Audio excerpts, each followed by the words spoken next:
함께 보실 찬송은 찬송가 305장 나 같은 죄인 살리신입니다. 이 찬송의 작사자는 영국의 존 뉴턴입니다. 이 존 뉴턴의 아버지는 상선의 선장이었고 어머니는 신실한 크리스찬이었습니다. 그래서 뉴턴은 어릴 적에 어머니 품에서 성경을 들으면서 자랐습니다. 근데 그의 어머니가 뉴턴이 7살이 되던 해에 폐병으로 세상을 떠나게 됩니다. 이후 자연스럽게 아버지와 함께 배를 타게 되었는데 당시 뱃사람들은 꽤나 험악하고 거칠었습니다. 뉴턴은 일찍이 어머니를 여의었고 이런 환경 속에서 살아가게 되면서 점점 타락하고 방탕한 생활을 하게 되었습니다. 그리고 그의 나이 23살의 어린 나이에 아버지 친구의 배려로 노예무역의 선장이 됩니다. 당시 사람들이 그러했듯이 뉴턴에게도 노예는 그저 일하는 짐승이자 돈벌이 수단에 불과한 존재였습니다. 그날도 아프리카에서 노예들을 싣고 런던으로 돌아오는 중이었습니다. 그는 배 안에서 토마스 아켄피스의 그리스도를 본받아라는 책을 읽고 있었습니다. 근데 갑자기 엄청난 폭풍우가 일어났고 열 하루가 지나서야 겨우 멈추었습니다.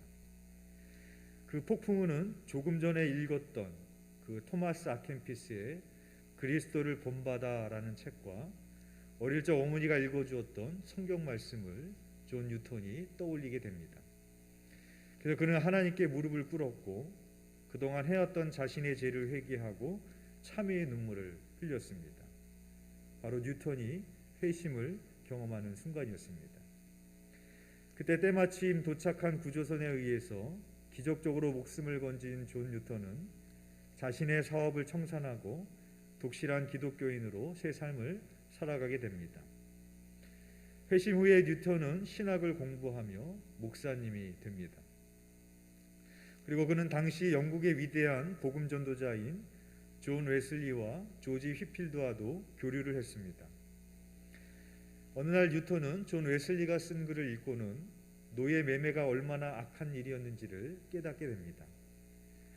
그리고 그 악한 일에 자신이 오랫동안 몸담고 있었다는 사실이 너무나도 부끄러웠습니다.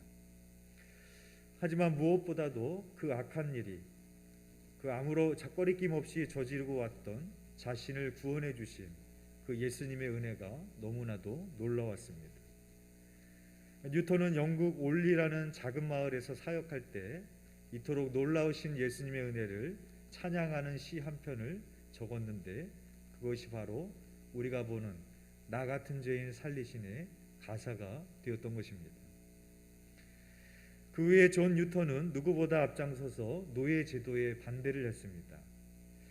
존 뉴턴과 연관된 인물들이 많이 있는데 그 중에 대표적인 사람이 윌버포스입니다.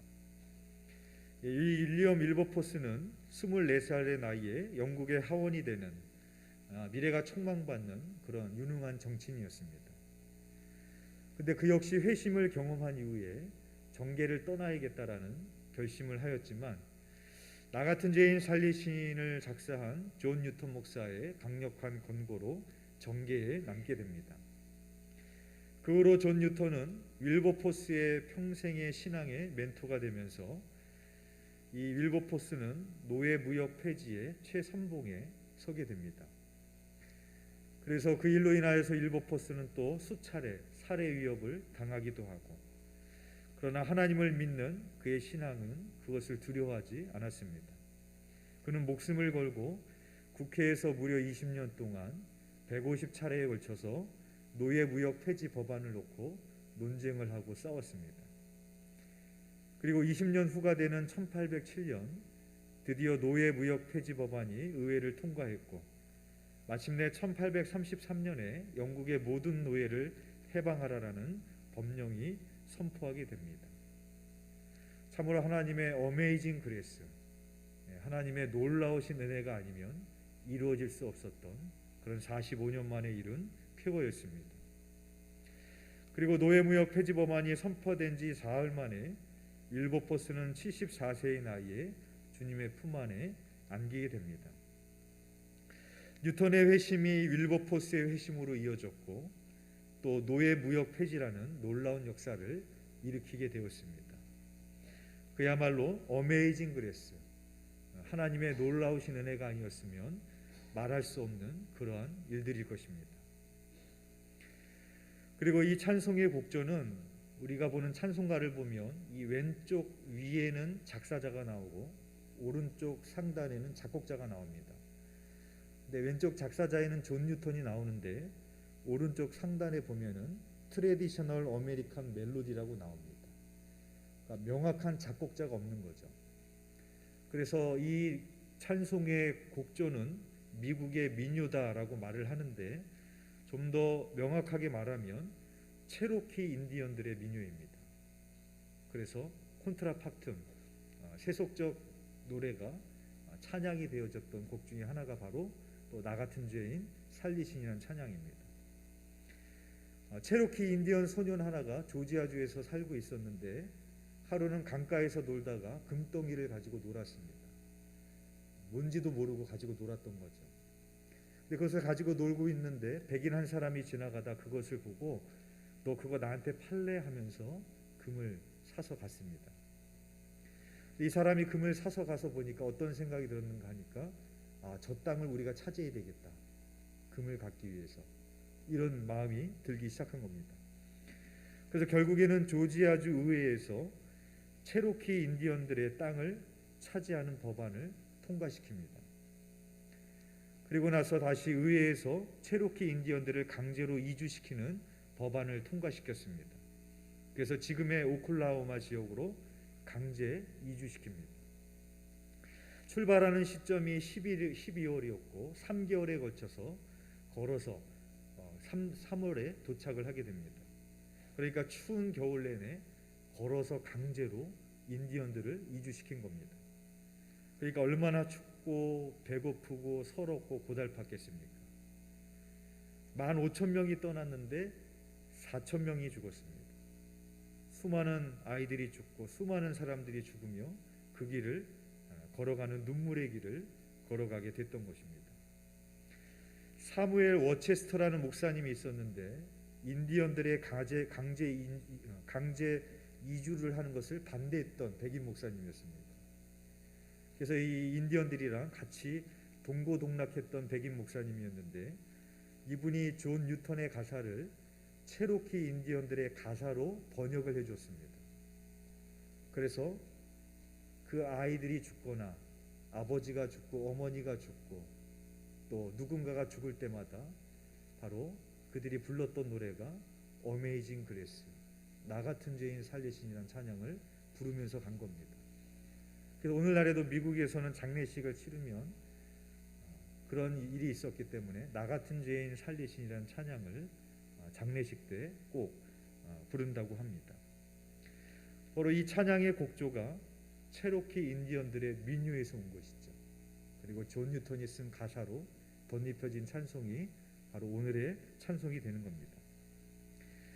그 오클라호마에 있는 전시관에 있는 글이 있습니다. 한번 제가 읽어드리겠습니다. 그러니까 그 눈물의 길을 강제 이주하면서 갔던 그 인디언들의 애로가 담긴 글입니다. 3주가 지나고 남매 5명이 매일 1명씩 숨졌다. 우리는 그들을 묻고 계속 갔다. 마차에서는 매일 울음소리가 들려왔다. 노인과 아이들이 죽어나갔다. 매일 눈물과 슬픔의 범벅이었다. 나는 살아있는 동안 웃지 않기로 맹세했다. 그러나 하늘 아래 새 땅에 도착했을 때 나는 나를 다시 찾았고 환희에 가득 찬 웃음을 터뜨렸다. 라는 글이 있습니다. 이 글을 보면은 나는 살아있는 동안 웃지 않기로 맹세했다 라고 합니다. 그것도 그럴 것이 억울하게 자기들이 살던 땅을 빼앗겨서 강제로 이주당하면서 그 추운 겨울에 배고프고 춥고 얼어 죽고 굶어 죽고 나의 가족이 죽고 내 자녀가 죽는 그런 눈물의 길을 걸어갔는데 그런 결심을 할 만도 하지 않겠습니까? 나는 평생 웃지 않기로 맹세했다. 그러나 놀라운 것은 그 엄마를 묻고 아들을 묻고 앞발을 묻으며 그 눈물의 길을 걸어갔는데 살아있는 동안 웃지 않기로 맹세했던 사람이 그러나 그 하늘 아래 새 땅에 도착했을 때 나는 웃음을 터뜨렸다라고 그렇게 말하고 있습니다. 웃음을 회복한 것이죠. 다시는 웃을 수 없을 것 같다라는 그런 심정이었는데 다시 웃음을 회복하게 되는 그런 글입니다. 어떻게 살아있는 동안 웃지 않기로 맹세했던 사람이 어떻게 웃음을 되찾을 수 있었을까요? 그것은 바로 찬양의 힘이었습니다. 아버지를 묻고 아들을 묻는 그 비참한 현실 속에서도 하나님의 은혜를 찬양하며 그 길을 걸어갔을 때 마침내 그곳에 도착하게 되었을 때 그들이 하나님의 은혜로 웃음을 또한 회복하게 되는 놀라운 찬양의 힘을 보게 되어집니다. 노예무역 상인이었던 존 뉴턴이 회심을 하게 되었던 것도 어메이징 그레이스, 하나님의 은혜요. 윌리엄 윌버포스가 노예무역 폐지 법안을 통과시킨 것도 어메이징 그레이스, 하나님의 은혜요. 살아있는 동안 웃지 않기로 맹세했던 사람들이 웃음을 찾았던 것도 어메이징 그레이스, 하나님의 은혜였던 것입니다. 뉴턴은 나이가 들어서 조금 전의 일도 기억하지 못할 때에도 이렇게 말했다고 합니다. 비록 내 기억이 사라져가고 있지만 두 가지는 아주 분명하게 기억한다. 하나는 내가 큰 죄인이라는 점이고 또 다른 하나는 그리스도가 위대한 구세주라는 점이다 라고 말했다고 합니다. 나이가 들어서 조금 전에 있었던 일도 기억하지 못했지만 두 가지만큼은 명확하게 기억한다. 나는 큰 죄인이고 그리고 또 다른 하나는 그리스도가 위대한 구세주라는 것이다. 존 뉴턴은 두 가지는 잊지 않았다라고 말을 하고 있습니다. 이렇게 자신을 철저하게 죄인이라고 고백하고 죄인인 자신을 하나님의 종으로, 하나님의 은혜로 하나님의 종을 삼아주셨다라고 고백했던 사람이 있었습니다. 바로 사도 바울입니다. 그래서 오늘 보면 15절에 보면은 그는 자신을 이렇게 말합니다. 나는 죄인 중에 괴순이라 라고 자기가 그렇게 말을 합니다. 우리가 어떻게 하나님의 일에 충성스러운 종이 될 수 있겠습니까? 바로 뉴턴처럼 그리고 사도 바울처럼 내가 죄인임을 철저히 깨닫는 사람입니다. 더 나아가서 그런 죄인인 나를 구원해 주셨던 하나님의 은혜가 얼마나 큰 것인지를 깨닫는 사람만이 하나님의 일에 충성스러운 종이 될 수 있는 것입니다. 그래서 바울은 오늘 본문 12절에서 13절에 이렇게 말을 합니다. 나를 능하게 하신 그리스도 예수 우리 주께 내가 감사함은 나를 충성되이 여겨 내게 직분을 맡기심이니 내가 전에는 비방자요 박해자요 폭행자였으나 도리어 긍휼을 입은 것은 내가 믿지 아니할 때에 알지 못하고 행하였음이라 라고 말하고 있습니다.